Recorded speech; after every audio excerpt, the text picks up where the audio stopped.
ಇದು ನನ್ನ favourite dish. ಡೈರೆಕ್ಟಾಗಿ ಕುಕ್ಕರಲ್ಲಿ ಒಂದು ಕೂಗಿಸ್ಕೊಂಡ್ರೆ ಸಾಕು. 1 ಕಪ್ ಅವರೆಕಾಳು, 4-5 ಬದನೆಕಾಯಿ ಸ್ಲೈಸ್ ಮಾಡ್ಕೊಳ್ಳಿ, ನುಗ್ಗೆಕಾಯಿ, 2 ಟೊಮ್ಯಾಟೊ, 1 ಈರುಳ್ಳಿ, ಒಂದು 9 to 10 ಗಾರ್ಲಿಕ್ನ ಅದನ್ನು ಸ್ಲೈಸ್ ಮಾಡ್ಕೊಳ್ಳಿ. ಕುಕ್ಕರ್ಗೆ ಡೈರೆಕ್ಟಾಗಿ ಎಣ್ಣೆ ಹಾಕ್ಕೊಳ್ಳಿ, ಒಂದು 2-3 ಸ್ಪೂನ್ಸು. ಅದು ಕಾದಿದ ತಕ್ಷಣ ಸಾಸಿವೆ ಹಾಕ್ಕೊಳ್ಳಿ.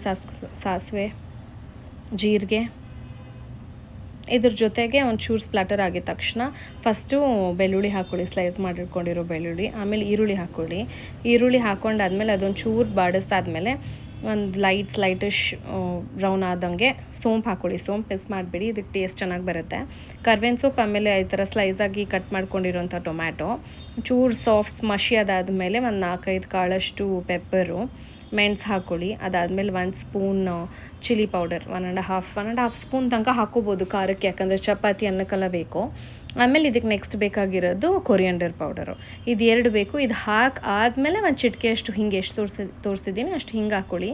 ಹಿಂಗೆ ಕ್ಲೀನಾಗಿ ಮಿಕ್ಸ್ ಮಾಡ್ಕೊಂಡು ಆದಮೇಲೆ ಲಾಸ್ಟ್ಗೆ ಅವರೆಕಾಳನ್ನ ಏನು ತೊಳ್ಕೊಂಡಿರ್ತೀರಲ್ಲ ಅದನ್ನು ಕ್ಲೀನಾಗಿ ಹಾಕಿಬಿಟ್ಟು ಬದನೆಕಾಯಿ ಮತ್ತು ಒಂದು ಕಡೆ ನುಗ್ಗೆಕಾಯಿ, ಇದನ್ನು 3 ಆ್ಯಡ್ ಮಾಡಿ ಕುಕ್ಕರ್ಗೆ ಡೈರೆಕ್ಟಾಗಿ ಎಲ್ಲನೂ ಒಂದು ವಿಸಿಲ್ ಕೂಗಿದ್ರೆ ಸಾಕಿದು. ಇದು 3 ಎಲ್ಲ ಆ್ಯಡ್ ಮಾಡ್ಕೊಂಡಾದ್ಮೇಲೆ ಎಷ್ಟು ಬೇಕೋ ಅಷ್ಟು ಉಪ್ಪು.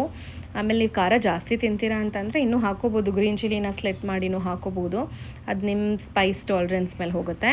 ಇದನ್ನೆಲ್ಲ ಹಿಂಗೆ ಕ್ಲೀನಾಗಿ ಒಂದ್ಸಲ ಸೌತೆ ಮಾಡಿ ಮಿಕ್ಸ್ ಮಾಡಿಬಿಟ್ಟು ಮಸಾಲ ಎಲ್ಲ ಫುಲ್ ಈ ಥರ ಮಿಕ್ಸ್ ಹಾಕೋಬೇಕು.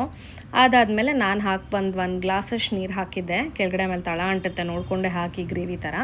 ಒಂದು ವಿಸಿಲ್ ಕೂಗಾದಮೇಲೆ ಇದು ನಿಮಗೆ ನುಗ್ಗೆಕಾಯಿ ಬದನೆಕಾಯಿದು ತಕಾಲಿ ಗೊಜ್ಜು ಅಂತ ರೆಡಿ ಆಗುತ್ತೆ.